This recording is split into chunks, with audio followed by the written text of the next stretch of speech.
Dillon Gabriel, in my opinion, is one of the most overlooked NFL draft prospects in this class. He's not going to wow you with his natural look. He is under 6 foot. He is probably under 200 pounds for his playing weight. He's not going to really pop off the page when you watch him because of that, because you're expecting, hey, this dude is limited. His size does not play great for the NFL. Well, that's where you'd be wrong. As limited as Dillon Gabriel looks with his size, and I get the issues with it, he has the arm talent that doesn't quit. He has the pocket awareness you want.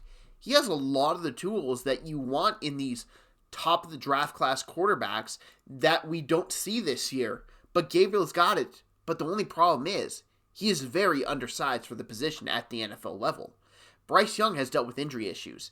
Kyler Murray has dealt with injury issues. Russell Wilson in recent years has dealt with injury issues. Those guys, mainly Murray and Russell, are thicker than Gabriel, and I wouldn't be shocked if Bryce Young was bigger than Gabriel. Gabriel's a small guy, but the talent is there, and I'm so excited to talk about him today and what team I think should maybe look at drafting him, because I think he would be the answer to a lot of their issues in the long run. Let's talk about Dillon Gabriel with what he did on the football field during his college career. He played in a grand total of 64 college football games and started in 63. There's a famous line from Bill Parcells: I want all my draft picks to play over 30 games. Well, Dillon Gabriel did that twice and a little extra. He had great production, putting up over 18,000 yards his college career, had a 65% completion percentage, had 155 touchdowns to only 32 interceptions, and oh yeah, he had over 2,000 pass attempts. Dillon Gabriel has a lot of the stuff you want. He has very good pocket awareness, and that comes from playing the amount of games he did at the Division I level. He moves in the pocket great. He escapes the pocket great. Good touch on the ball. He's very accurate. He has a lot of really good throws inside 10 yards. He's very similar to how Bo Nix had. I'd argue he has a better arm than Bo Nix. I know that might be controversial because a lot of people have been hampering on his arm, that it's not as good as you would want it to be. They're just straight wrong. You can watch games of Dillon Gabriel, and he's throwing the ball around the field very efficiently and with some velocity.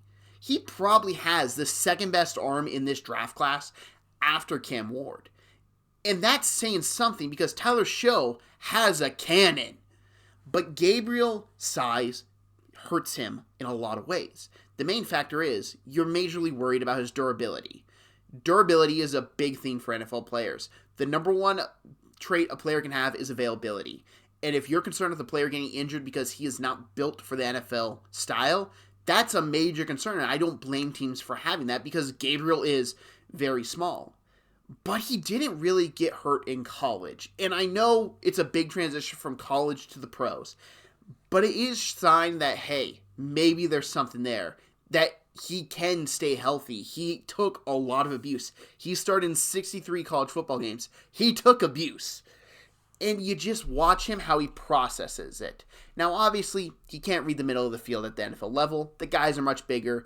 That's going to be a death zone. But he can read the outside areas so well. It's quite amazing of how good he is everywhere else in the field, because he can't look at the middle of the field. I get it. I'm 5'9". I'm short. But he can't see it either. Oh, well, I'm just going to chuck it over a guy's head, and I'm going to get the first down or maybe a touchdown. He has all the tools, and people are going to say, well, he didn't really advance the ball downfield. Yes, but that's also the Oregon offense. It's something similar we saw with Bo Nix. But Gabriel did show the willingness to throw downfield in prior stops. In his final year at Oklahoma, he averaged 9.5 yards per attempt. And that is something that's getting missed. People are mainly focusing on the Oregon film. The Oregon film is really good. You know what's even better? The Oklahoma film. That Oklahoma film shows a guy who can be an NFL starting quarterback. Now, I'm not saying he's going to be an elite talent. I'm not that delusional here when I'm making these videos. But I do see a path where he could be a middle-of-the-road average starter, a more toolsy version of Brock Purdy, in my opinion. Because I think he's got a better arm than Purdy. I think he has better pocket awareness than Purdy. And he just kind of has this great feel for the game when you watch him play. Gabriel is going to be a third-round pick. There's no way around it. That is where he will be picked. And a lot of people are going to come out and say he was overdrafted. No, he wasn't. Because the play on the field is very valid. Okay. The play on the field validates that pick. And he will be an NFL player for a while, whether that's as an actual starter or just a backup. Now, the team that I would really like to see draft Dillon Gabriel is the Miami Dolphins. Couple of reasons why. Number one, he is a left-handed quarterback like Tua, so you really don't have to change too much of your progression reads or how your offensive line blocks, because the right tackle is the blind spot there, not the left tackle. It does majorly help the offense. Number two, I think he's got a better arm than Tua. He puts Tua's arm to shame when you watch him play. Thirdly, Tua's got a major injury history, and it's bad when guys accumulate concussions over time. It wears on them, and it does affect their play, and it's easier to sustain one. It's a very unfortunate reality with Tua Tagovailoa. But when you need to look at a backup quarterback, you need someone that plays a similar style, that you don't have to change your offense up too much, and Dillon Gabriel can do that. And lastly, I did comp him to Brock Purdy. Mike McDaniel is from the Kyle Shanahan coaching tree. That's a crucial thing when I was putting him together on a team, is that I wanted him in that offensive system. Because I do think he is a better version of Brock Purdy, with just his tools and traits, not saying how he adjusts in the NFL, that's yet to be seen. But when you watch him play football, you see a lot of the same things you saw with Brock Purdy his rookie year. And I just really believe in Dillon Gabriel to acclimate to the NFL at a much better rate and be a middle-of-the-road starter at some point in the future. Now, my overall thoughts on Dillon Gabriel are very simple. I've said them a lot through this video, to be completely honest, so I don't have a whole bunch left to say. I would just like to bet on this guy.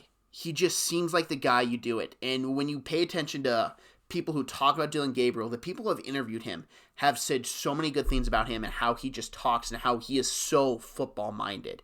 How he was the guy to get all the Oregon wide receivers together, like, hey, this is practice time. We got to get up this time, pick them up, take care of them. He seems just very football-oriented. He seems like a football geek. And that's what you want in an NFL quarterback, is the guy who's geeky about football, who wants to watch all that film, who just wants to play the game. And that's very much it coded in Dillon Gabriel's DNA. Now, do you have concerns about his durability and all that? Yes, 100%. He is small. I don't entirely believe the combine height and weight. I think that was a little generous because I've seen him play football. I have looked at him. I have watched him. He is that exact weight. If I had to guess, he'd probably be 10 to 20 pounds lighter during his playing weight. Maybe bulked up a bit for the NFL Combine, which is expected when you're getting your weight done.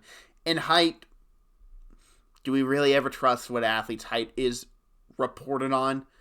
It's so up and down, you never know. I remember during the season, ESPN had him at 6 foot. I believe the Scouting Combine had him at 5'11". I don't think he's that height. I think he's a little smaller. But the talent is there. Do you have concerns about him reading the field? Absolutely. But it can work. We have seen Drew Brees win a Super Bowl. We have seen Russell Wilson win a Super Bowl. Russell Wilson, who was a third-round pick, who kind of reminds me a lot of Dillon Gabriel. The smaller guy just can chuck the ball very good, has good touch on the ball. You're just worried about the middle of the field. But with Dillon Gabriel, the talent's there, like I said, and I truly think he can adjust to the NFL.